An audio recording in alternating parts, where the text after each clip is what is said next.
Alright, so since last week's story time was a real big hit, and some people requested that it continued to be a Saturday night thingy, and I apologize if I sound awful. I think I'm getting sick, but, um, yeah, this morning I loaded a load of mulch hay too, and I got up early, so it didn't help matters. But, anyways, last week's story was about me learning how to drive the skid loader with the Gale 4625.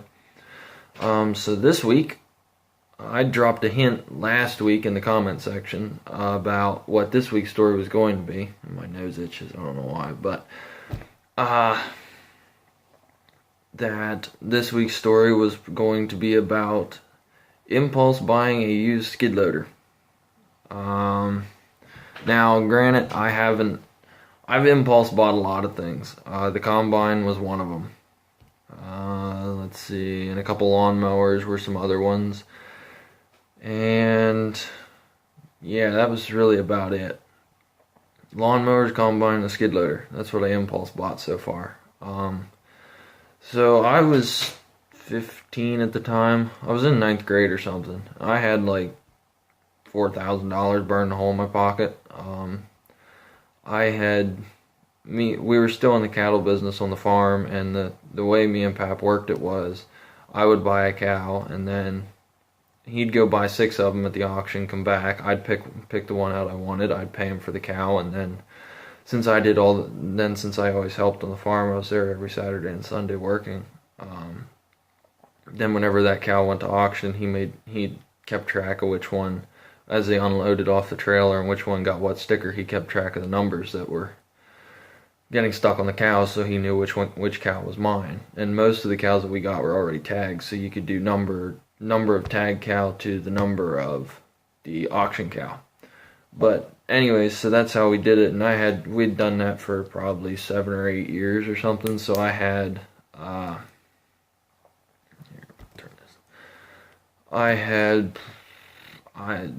had a lot of money, probably 5,000-6,000. And for a 15-year-old, having that kind of money is not the best thing in the world. And we were down at Williams Grove at their fall consignment sale. If any of you live in Pennsylvania and go to that, you know what I'm talking about. It's like 34 big rows of pure 100% junk. There's some good stuff in there, but it's mostly all 100% junk. And we had gone. Pap always goes with a truck and trailer, because you can always come home with an empty truck and trailer, but you can never.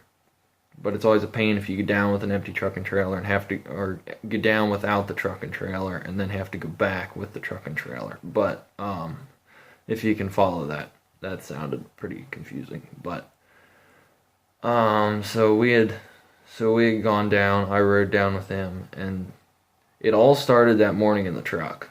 We were going down the road, and he said to me, he says, "I think it's time you get your own number, your own bidder's number." I said, "Okay." I was thinking about doing that anyways. And then we were starting to go up to the truck and go up to get our bidder's number. Once we pulled in and parked, had to park like 12 miles away because it was already crowded. But 12 miles was an exaggeration, by the way. It was probably 3/4 of a mile or something. It was one heck of a long walk. That's all I remember. It felt like 12 miles. But, so we had done that, and then he realized that I wasn't old enough to get my own bidder's number. I was only 15. You had to be 18 to get your bidder's number. Which, there's another story involving that too, that once I finally was 18 and was allowed to get my bidder's number, they wouldn't let me get my own bidder's number.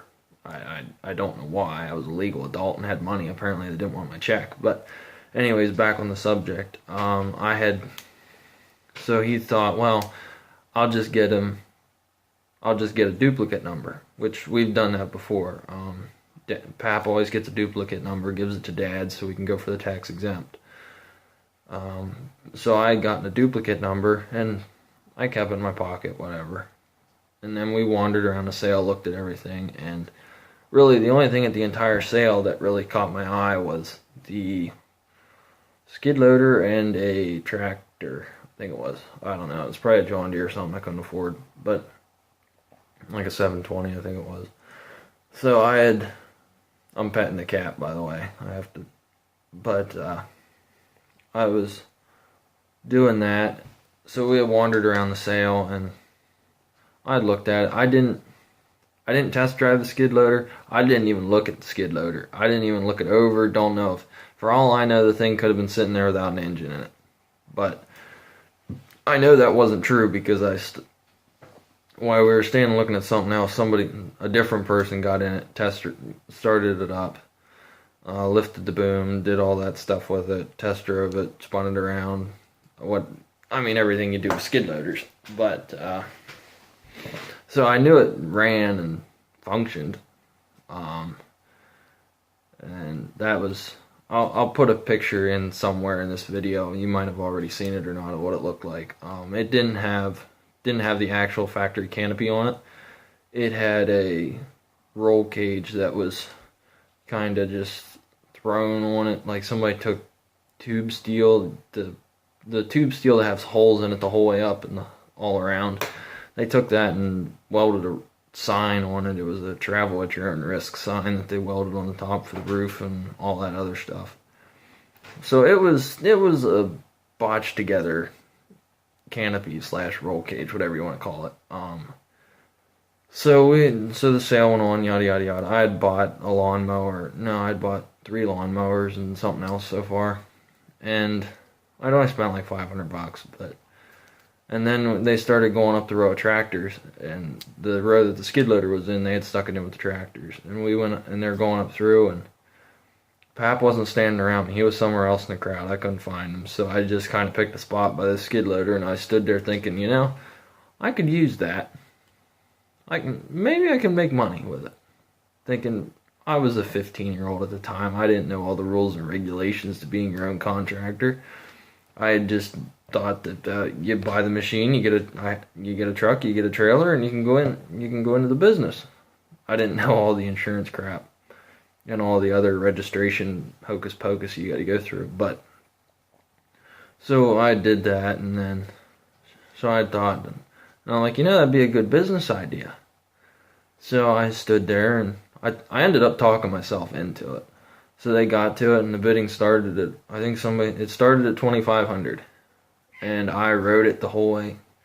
And I got on it right away, and then went the whole way to $3,800. And the biggest mistake I made was bidding $3,800 that day. I won the machine. I bought the machine. It was $3,800 for a Gale 4510 gas. It did have universal quick attach on it. Somebody had found either they ordered it or I don't know, a universal quick attach plate for it. The one that you tear the old bucket attachment on and you bolt it on. So they had done that. So it did have that was about the only good thing about it. It had 1 brand new tire and 3 tires that were pretty much completely shot. But so we had got it, and I got in it, and after the sale was over, I got in it and moved it, and we used it to gather up all the stuff we bought, which I had bought more than Pap. I pretty much filled the whole trailer, and he put some stuff on the dump truck. But so we did that, and then I went to get in it to start it, to load it, and this is where the demise of that skid loader begun. It wouldn't start. It wouldn't start. That machine would not start. I ground the battery down on that skid loader trying to start it to the point where it wouldn't even turn when I hit the key. So I'm sitting there, and I had a slurry of curse words and bad thoughts rolling through my mind that I just spent $3,800 on a piece of junk that won't even start, which it was a piece of junk. So we ended up, they had equipment that they were using to load other people's stuff there. So we ended up pushing it onto the trailer with a Case 1845. Which I was surprised it pushed it onto the trailer, but we pushed the skid loader onto the trailer, and the whole way home I got a lecture on how I bought a piece of junk from Pap. He gave me a lecture the whole way home and told me that now and he tried talking me into sending it into the dealership, our local dealership, Smith Farm Equipment, that's another story too. But he tried talking me into sending it in there, letting them work on it, and get it running right. And I looked at him and said, Pap, I can't afford that, so it's not going to happen. Because there was some other, I was working on another deal for another tractor at the time. So at the moment, I was pretty much out of money. So so that happened, and then I gotta check the time here. Waiting for a phone call to get an internship this summer. But anyways, so he tried talking me into that, and I looked at him and said, "That's not happening." I said, "We're gonna fix it ourselves." And he's like, "All right." So we got it home, and to get it off the trailer, it took a jump pack, another battery, and 2 cans of starting fluid to get it to start. So it finally started, and I drove it off the trailer and parked it. And there was steam and whatever rolling, and you could hear stuff sizzling in it. So I looked, and where the top radiator hose bolts on the engine, there's that little circle thingy there, and that was broke. It was broke and spewing water all over the engine. And it didn't have a back door either. There was no back door on it. Somebody took it off because it overheated something fierce. So that happened, and then so right there's where the fixing of that machine begun. And from the time I bought it, and I just sold it last spring I sold it? I bought it in the fall of, let's see here, I'm 20 now, it's 2016. I think I bought it in the fall of 2011, and I sold it in the spring, like the late winter, early spring, in that time period where Mother Nature's confused, of 2015? 2015? Yeah, it sounds about right. I think I sold it freshman year of college. Yeah, I sold it freshman year of college. So in the time I owned it from those 3 years, I think I put almost $2,000 in it. It got 3 new wheel bearings, a brand new radiator, a brand new water pump, back door. What else did it get? Oh, like 16 sets of new spark plugs, because the thing decided it was hungry for spark plugs all the time, and the only way to get it to start easy was to put new spark plugs in it. Let's see, I didn't put a new battery in it. If I had kept it, it was going to get a new battery. It was going to get a new 2000 cold cranking amp battery in it, because it was the hardest starting son of a gun on the face of the world. I think it made an international diesel on a 22 degree day look easy to start. It got a new alternator too. It was just a bunch of little odds and ends things that it got. I think I was going to tear the hydraulic pump out and put new O-rings in it because it leaked like a son of a gun. And all the cylinders needed repacked. They all leaked. Yeah, it was in that time period. I bought it for $38, put $2,000 into it, and sold it for $34. So I lost like $2,400 on it. But the day that machine went on the trailer, on someone else's trailer, pulled out in the driveway, and I had the money in my hand, was the happiest day of my life, pretty much, so far.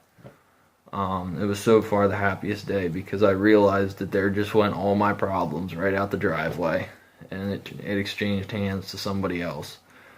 Which I'm sure the guy that bought it traded it in on something else. I mean, I didn't shaft the guy. I told him everything was, I said, look, I put all this into it. It should have this, this, and this done to it. But you can use it without this, this, and this, but it needs this. And basically the needing this was it needed a new battery. It needed a 1500 cold cranking amp battery at least in it. So I told him that, and he's like, okay, well, that doesn't bother me. I need a skid loader. I'm like, okay. I said, all right. And another thing that was wrong with it too was once it would warm up, it wouldn't run right. Like, I don't know if it was the distributor shaft was bad in it, something was bad, but as soon as it warmed up, you couldn't run the machine full throttle. You couldn't even run half throttle. It'd just start missing and die. And then once it died, you had to let it sit and cool back down the entire way back down to where it was whenever you started it, in order to get it to start again. It was a contemptible son of a gun. I mean, it was pretty bad. But I did do a lot of work with it. I never made a nickel with it. I think the only thing that I probably could have made, the only thing that I consider making a nickel with it is, I did use it to grade the yard here in the new house we're living in. I used it to grade the yard. I almost got the job of putting the sand mount in. The very last part where you put the topsoil on the sand mount. I almost got that because the excavator was the final excavation they drug their feet on. So I almost got the job of filling in the sand mound and cutting the yard off and making that all level. But I didn't. A good thing too, because I would have had to go rent a good skid loader to do it. But yeah, so that's what happens whenever a 15-year-old has money burning a hole in his pocket and gets a bidder's number at a sale with very little self-control, which I'll never learn my lesson from that. I did it New Year's Day. I bought the combine, but yeah, so that's pretty much a story, and I don't know what's going to happen with next week's story. I didn't get that far yet. Probably this will be a regularly scheduled Saturday night program of Saturday night story time, since the people that commented seem to want Saturday night story time. So